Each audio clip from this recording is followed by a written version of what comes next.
Hello friends, एक बार फिर से आप लोगों का स्वागत है आपके अपने चैनल मैथ साइलेंट में। तो जो भी चैनल पर नए हैं, चैनल को सब्सक्राइब कर बेल आइकन को प्रेस कर ले ताकि वीडियो की नोटिफिकेशन मिस ना हो।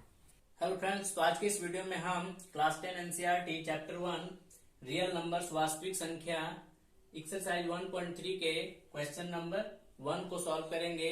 इससे पहले वाले एक्सरसाइज की वीडियो आप लोगों ने नहीं देखी है तो ऊपर आई बटन पे क्लिक करके या फिर नीचे डिस्क्रिप्शन में आपको लिंक मिल जाएगी, आप वहां से देख सकते हैं। इस क्वेश्चन में कहा गया है prove that root 5 is irrational, यानी सिद्ध कीजिए कि रूट 5 एक अपरिमेय संख्या है। तो इस कथन को सिद्ध करने के लिए हमें जो है एक टेक्निक का यूज करना है जिसे हम कहते हैं प्रूव बाय कॉन्ट्राडिक्शन, यानी विरोधाभास के द्वारा सत्यापन। जो कहता है कि आपको जो भी कथन दी गई है उसे जो है आपको जो है विपरीत लेनी है, उसकी उसकी जो है उल्टा आपको मानना है, विपरीत मानना है। जैसे कि आपको इरेशनल दी गई है तो आप इस कथन को जो है रेशनल मान के चलिए। अपरिमेय दी गई है तो आप परिमेय मान के चलिए, और चलने के दौरान आपको कहीं भी इस कथन का विरोधाभास यानी कॉन्ट्राडिक्शन उत्पन्न होता हुआ प्रतीत होता है। तो ये कॉन्ट्राडिक्शन, ये जो विरोधाभास उत्पन्न हुई है वो क्यों हुई है? क्योंकि आपके द्वारा जो माना गया कथन था वो गलत है। आपने एक रेशनल नंबर को एक इरेशनल नंबर को आपने एक रेशनल नंबर मान के चला था, यानी अपरिमेय संख्या को परिमेय संख्या मान के चला था। इसीलिए आपको ये जो है कॉन्ट्राडिक्शन विरोधाभास मिली है। तो हम कह सकते हैं कि यह जो है हमारी कल्पना गलत थी कि वो एक परिमेय संख्या है। तो इससे हम निष्कर्ष निकाल सकते हैं कि वो एक अपरिमेय संख्या यानी कि वो इरेशनल नंबर ही होगी। इस टेक्निक का हम इस्तेमाल करेंगे। चलिए इसे डिटेल से समझते हैं।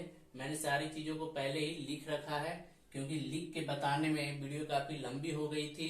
इसलिए मैंने फिर से जो है इसे लिख के बनाया है ताकि शॉर्ट में ही वीडियो बन जाए। तो आपको इरेशनल प्रूव करनी है तो आपको इस रूट 5 को रेशनल माननी है। Let root 5 be rational which is in the form of p by q where p and q have no any common factor other than 1। मान लेते हैं रूट 5 एक p by q के रूप के परिमेय संख्या है जहां p और q के बीच एक के अलावे कोई उभयनिष्ठ गुणनखंड नहीं है। इसे इंग्लिश में लिखा है, फिर मैंने हिंदी में भी लिख दिया है। जहां जहां इंग्लिश टर्म मैंने यूज किया है उसके बगल में मैंने हिंदी टर्म को भी लिख दिया है। आप अच्छी तरह से इसे उतार लीजिएगा। तो अगर हमने रूट 5 को रेशनल नंबर माना है जो कि p बाई क्यू के फॉर्म का है, तो हम p by q equal to root 5 भी लिख सकते हैं। अब हम दोनों तरफ स्क्वायर करेंगे, इधर भी स्क्वायर करेंगे इधर भी स्क्वायर करेंगे, वर्ग लेंगे दोनों पक्षों का। तो हमें यहाँ पे p की स्क्वायर p स्क्वायर, q की स्क्वायर q स्क्वायर मिलेगी, और रूट 5 की square root 5 into root 5 root 25 होगी 25, और 25 की वर्गमूल हमें 5 मिलेगी। और उसके बाद यहां से हम क्रॉस मल्टीप्लाई कर लेंगे। तो क्रॉस मल्टीप्लाई करेंगे तो पी स्क्वायर 1 से मल्टीप्लाई होकर पी स्क्वायर इक्वल टू हमें मिलेगी 5q स्क्वायर। तो यहाँ पे आप देख सकते हैं ये जो पी स्क्वायर की वैल्यू है उसमें 5 भी है। 5 उसका जो है फैक्टर है, प्राइम फैक्टर है 5, यानी हम कह सकते हैं कि ये 5 जो है इसको डिवाइड करेगी। तो यहाँ पे हम एक थ्योरम यूज करेंगे जिसे हम थ्योरम 1.3 में जानेंगे, जो कहता है let p be a prime number. अगर p कोई प्राइम नंबर है, जैसे यहाँ पे 5 एक प्राइम नंबर है, अभाज्य संख्या, if p divides a square then p divides a where a is a positive integer. अगर p a स्क्वायर को डिवाइड कर रहा है, जिस तरह से यहाँ 5 जो है p स्क्वायर को डिवाइड कर रहा है, उसी तरह देन p डिवाइड्स a, तो यहाँ पे 5 जो है p को भी डिवाइड करेगा, यानी 5 divides p square then 5 also divides p। आप इसे ऐसे समझ सकते हैं कि 5 डिवाइड्स p स्क्वायर, 5 एक प्राइम नंबर है जो p स्क्वायर को डिवाइड कर रही है। p स्क्वायर एक स्क्वायर नंबर ले लीजिए आप, पूर्ण संख्या जैसे कि 25। तो आप देख सकते हैं ये 5 जो है 5 स्क्वायर को डिवाइड करेगी, ये p स्क्वायर की जगह 5 स्क्वायर होगी। तो 5 जब 5 के स्क्वायर को डिवाइड कर रही है, तो क्या 5 को भी डिवाइड करेगी? तो यस करेगी, 5 को डिवाइड, तो इसलिए हम लिख सकते हैं 5 ऑल्सो डिवाइड्स p। उसके बाद जब 5 जो है p को डिवाइड कर रही है, तो क्या p इक्वल टू हम 5c लिख सकते हैं? So we can write p equal to 5c लिख सकते हैं। तो यस, क्योंकि p को जो है 5 डिवाइड कर रहा है, तो p इक्वल टू हम 5c लिख सकते हैं। क्यों? क्योंकि p जो भी होगी वो 5c के फॉर्म की होगी, जैसे कि 5 इंटू 1 c की वैल्यू अगर 1 रखें, फिर 5 इंटू 2 c की वैल्यू 2 रखें, 5 इंटू 3, तो ये जो भी नंबर होंगे 5 1 जा 5, 5 2 जा 10, 5 3 जा 15, ये सभी क्या होंगे?